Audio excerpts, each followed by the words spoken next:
আর হয়েছে, তোকে এখন আর কান্না করতে হবে না, চুপ করে এবার। আর এইদিকে দেখ, তো দিদিভাই তো পড়ে পড়ে ঘুমাচ্ছে। আজকে ওয়েদারটা তো ভীষণ ভালো, এদিকে কি তোর মনটা একদম ভালো হয়ে গেছে।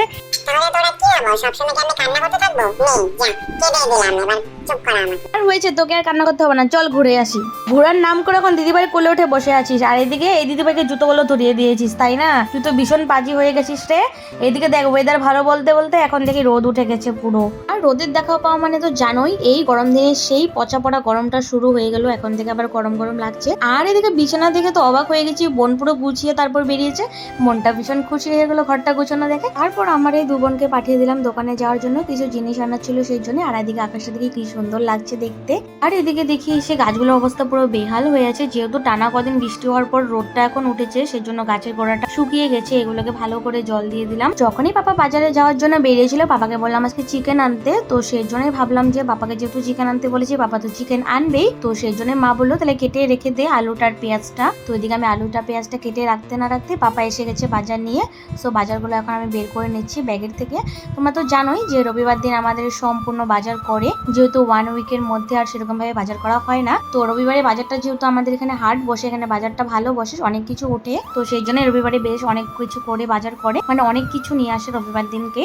আর অন্য সময় যেহেতু অন্য বারে যেগুলোতে মানে কিছু জিনিস মানে দরকার পড়ে, তো ওগুলো মানে সামনে বাজার থেকে আনা হয়, এমনি বড় বাজার থেকে পাপাই সব বাজার করে আনে, যেহেতু পাপার রবিবারে ছুটি থাকে একমাত্র, তো সেই জন্যই রবিবার দিন বাজার করে। এছাড়া আর বাবার কোনো বারে বাজার করতে পারে না।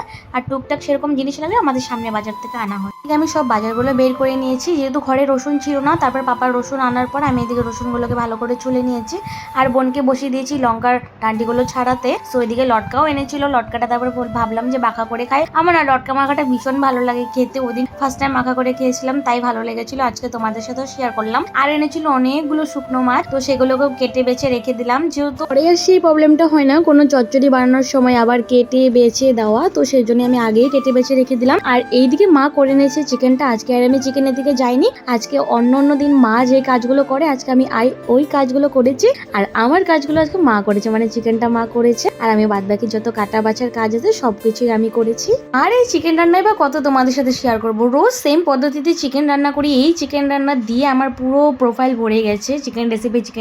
সো তারপর চলে গেছিলাম স্নান করতে, স্নান করে এসে এদিকে দেখি মা পুরো ঝাড়ু পোছা দিতে লেগে গেছে। ওইদিকে পাপা স্নান করছে, বোন এসে মাকে ডিস্টার্ব করছে। এতক্ষণ বোন ছিল না, বোন গেছিল পিসি বাড়িতে, এই যে বড় বোন ওকে নিয়ে আসছে। তো বোরা ফিরে আসার পরে আমরা বসে গেছিলাম ভাত খেতে, ভাত খাওয়া দাওয়া করে এদিকে দেখি ফ্রিজের টেম্পারেচারটা কমিয়ে রেখেছিলাম, সব বরফগুলো গলে গেছে। তো একদিকে ভালো হয়েছে, যেহেতু ডিপ ফ্রিজটা পুরো বরফে ভরে গেছিল, সেগুলোকে আমি পরিষ্কার করে নিলাম।